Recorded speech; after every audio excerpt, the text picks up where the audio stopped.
नमस्कार दोस्तों, मैं डॉक्टर संदीप वर्मा आप सभी का स्वागत करता हूं।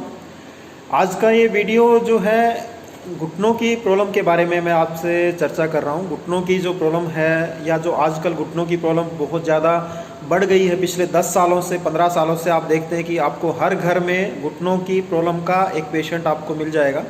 और घुटनों की प्रॉब्लम में जो सबसे ज़्यादा प्रॉब्लम जो परेशान जो कर रहा है वो है घुटनों में गैप आ जाना या घुटनों में ग्रीसिंग कम हो जाना या घुटनों में डीजनरेशन के कारण से जो मूवमेंट्स हैं वो रिस्ट्रिक्टेड हो जाते हैं। लाइक आपको उठने में, बैठने में, सीढ़ी चढ़ने में, सीढ़ी उतरने में, ज़्यादा देर तक खड़े रहने में, ज़्यादा पैदल चलने में, ड्राइविंग ज़्यादा लंबे समय तक करने में, इन सब कारणों से जो है घुटनों में आपको पेन होता है। कई बार घुटनों में सोजन भी आ जाता है, जकड़न रहती है और जो आपकी डेली की मूवमेंट्स जो हैं वो आपकी बहुत ज़्यादा परेशानी भरी हो जाती हैं। और घुटनों की प्रॉब्लम में आप जब अप्रोच करते हैं डॉक्टर को तो आपका एक्सरे नॉर्मली करते हैं और उसमें जो है आपको गैप बता के और आपको नी रिप्लेसमेंट के लिए सजेस्ट किया जाता है, जो अपने आप में एक बहुत ज़्यादा पेनफुल एक तरह से प्रोसीजर है। और उसके बाद भी आप नहीं कह सकते कि आप कितने समय तक ठीक रहेंगे। और अपने आप में एक ये मेजर सर्जरी है, इसके बहुत ज़्यादा कॉम्प्लिकेशंस भी रहते हैं और उसमें भी जो है एक्सपेंसिव भी रहता है बहुत ज़्यादा। लगभग 4-5 लाख का एक्सपेंस हो जाता है घुटने रिप्लेस करवाने में। और जल्दी एज में आपको ये हो रहा है प्रॉब्लम, मान लो आपको 45 की एज में हो रहा है, 50 की एज में हो रहा है और अपने आप में फिर जो है आप नी रिप्लेसमेंट के बाद भी दोबारा से चांसेस रहते हैं कि आपको दिक्कत ना आ जाए। तो इस प्रॉब्लम को अच्छे से समझने के लिए आपको आयुर्वेद के पॉइंट ऑफ व्यू से इसे देखना है। आयुर्वेद में जितने भी हमारे जॉइंट्स हैं या जहाँ भी आपको पेन जॉइंट्स में हो रहा है, डीजनरेशन हो रहा है, वो वायु दोष के बढ़ने से होता है। घुटनों में अगर वायु का प्रकोप हो जाता है तो उससे फिर आपको पेन होता है। और कई बार जैसे देखते हैं कि डीजनरेशन के अलावा भी और रीज़न है घुटनों में दर्द के, कोई इंजरी आपको हो सकती है, कई बार कोई घुटनों की जॉइंट्स की कोई आपको डिजीज़ हो सकती है, जैसे रूमेटाइड अर्थराइटिस की प्रॉब्लम हुई, गाउट की प्रॉब्लम हुई, या कुछ जेनेटिक कारण भी हो सकते हैं, कुछ डेफिशिएंसी हो सकती है बॉडी में, कैल्शियम विटामिन डी की कमी अगर हो रहा है तो उससे प्रॉब्लम आती है। इंजरीज़ में घुटनों में बहुत कॉमन है, स्पोर्ट्स इंजरीज़ आपको हो जाती हैं कई बार, और आपका चलते हुए पैर मुड़ गया, गिर गए, ड्राइविंग करते हुए गिर गए, एक्टिवा या बाइक चलाते हुए गिर गए, ऐसे कारणों से घुटनों में चोट लगने के कारण से जो है वो लिगामेंट जो है घुटनों में वो कई बार ब्रेक हो जाते हैं, कई बार इंजर्ड हो जाते हैं, या कई बार अंदर मेनिस्कस में इंजरी हो जाती है। तो उसमें कई बार बहुत कंप्लीट आपका डैमेज है या कंप्लीट लिगामेंट रप्चर है या टीयर है, तो उसमें कई बार सर्जरी की आवश्यकता होती है।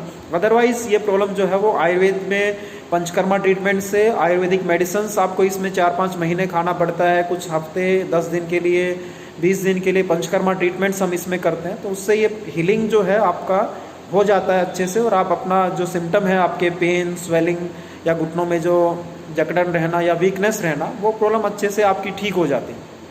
तो घुटनों की प्रॉब्लम के लिए आयुर्वेद के तरीके से अपनी प्रॉब्लम को समझें।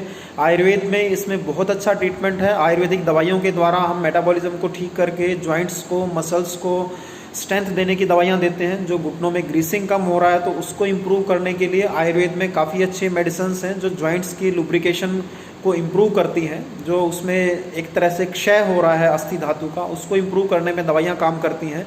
पंचकर्मा का बहुत अच्छा प्रोटोकॉल है इस प्रॉब्लम के लिए। हमारे यहाँ 21 डेज़ के लिए हम इसमें काम करते हैं। घुटनों में जड़ी बूटियों के लेप लगाना, हर्बल मेडिसिन्स के ऑयल से मसाज करना, या घुटनों में तेलों जैसे जानू बस्ती का ट्रीटमेंट हम करते हैं, या हर्बल मेडिसिन्स की पोटली से सिकाई करते हैं, या कुछ एनिमा थेरेपीज़ के भी इसमें कोर्स होते हैं। जहाँ ज़्यादा पेन है वहाँ अग्निकर्मा या कुछ रक्त मोक्षण की कुछ थेरेपीज़ या कुछ कपिंग थेरेपीज़, मरम चिकित्सा, there are lots of treatments that will help to improve the symptoms. And उन सब से जो है जॉइंट्स को बहुत अच्छे से हम स्टेबल कर सकते हैं। आप खुद अपने घुटनों के द्वारा अपने जीवन की यात्रा को आगे बढ़ा सकते हैं। जहाँ प्रॉब्लम आपको ज़्यादा है, मान लो डीजनरेशन अगर ज़्यादा हो गया या घुटनों की ग्रेडिंग अगर करें तो 2nd, 3rd, 4th ग्रेड तक अगर आपको डीजनरेशन है तो उसमें आपको रिपीटेड पंचकर्मा थेरेपीज लेनी पड़ती है। और आयुर्वेदिक दवाइयों से आप अपने सिम्टम को स्टेबल रख सकते हैं, अपनी रूटीन की सब एक्टिविटीज़ को कर सकते हैं।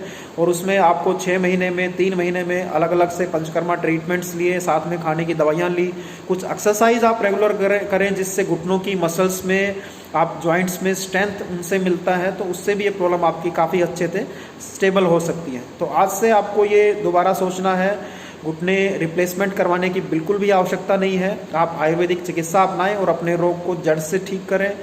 जहाँ प्रॉब्लम ज़्यादा है वहाँ अच्छे से स्टेबल रख सकते हैं और आप अपने रूटीन की सब एक्टिविटीज़ को आयुर्वेदिक दवाइयाँ जो बिल्कुल सेफ़ हैं, बिल्कुल मोस्टली हर्बल कम्बिनेशन हम इसमें यूज करते हैं, तो आप अच्छे से अपने जॉइंट्स को स्टेबल रख सकते हैं। तो घुटनों की प्रॉब्लम का आयुर्वेद में बहुत अच्छा समाधान है दोस्तों, और आप ये जानकारी को समझ के अपनी प्रॉब्लम को अच्छे से इम्प्रूव कर सकते हैं, अच्छे से ठीक कर सकते हैं। तो ये वीडियो मैं उम्मीद करता हूँ आपके लिए हेल्पफुल रहेगा, आपको समझने में अपनी प्रॉब्लम को, और चिकित्सा कैसे आप अप्रोच करें, कैसे अपनी प्रॉब्लम को ठीक कर पाएँ। तो आज के लिए दोस्तों इतना ही। दोबारा से फिर मिलते हैं आपके साथ एक नए विषय के साथ। आप सभी का बहुत बहुत धन्यवाद। आपका दिन शुभ रहे। जय हिंद, जय भारत।